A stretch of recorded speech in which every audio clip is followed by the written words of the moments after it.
et peut-être un pas vers un cessez-le-feu entre Israël et le Hamas, avec ce soutien officiel du G7 au plan de paix présenté par Joe Biden. Annonce faite dans un communiqué hier soir. Nous, les dirigeants du groupe des 7, le soutenons pleinement, a déclaré l'Italie, qui en assure la présidence tournante. Une approbation assortie d'un appel au Hamas pour qu'il accepte cet accord. Israël est prêt à aller de l'avant et nous exhortons les pays ayant une influence sur le Hamas à contribuer à ce qu'ils le fassent, ajoutent les dirigeants du G7. Dans son communiqué, la coalition a également réaffirmé son soutien à une voie crédible vers la paix, menant à une solution à 2 États. Présenté vendredi par le président américain, le plan prévoit 3 phases visant un arrêt permanent des hostilités dans la bande de Gaza, au moyen d'un cessez-le-feu temporaire, la libération des otages israéliens retenus dans le territoire palestinien et la reconstruction de l'enclave dévastée par près de 8 mois de guerre. Ce projet doit en outre être soumis au Conseil de sécurité de l'ONU sous forme d'une résolution.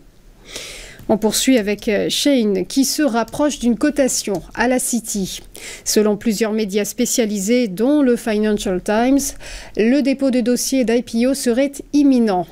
Un projet qui devrait valoriser le géant chinois de la fast fashion à environ 60 milliards d'euros.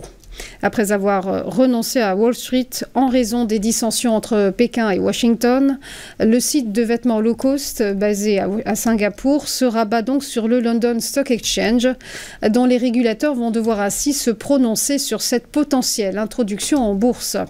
Avec 45 milliards de dollars de chiffre d'affaires, Shein affiche 2 milliards de résultats nets en 2023. Terminons par la Société Générale, sanctionnée par Moody's. L'agence de notation financière a abaissé la perspective de la note française, passant de stable à négative. Selon Moody's, l'amélioration escomptée n'est pas encore intervenue, estimant que la rentabilité du groupe est moindre que celle de ses concurrentes et en décalage avec sa note actuelle. Une note qui n'est toutefois pas dégradée par Moody's, fixée à A1. Et conséquence, l'action Société Générale a chuté de plus de 1,5% hier à la clôture. Cela nous amène au point bourse, retour sur les séances d'hier avec une séance contrastée et un rebond limité pour le CAC 40 qui n'a grignoté que 0,06% et qui s'établit à 7 998 points. À Francfort, en revanche, le DAX a grimpé de plus 0,6%, pointant à 18 608 points. Le FTSE londonien, lui, s'est allégé de moins 0,15% à 8 262 points.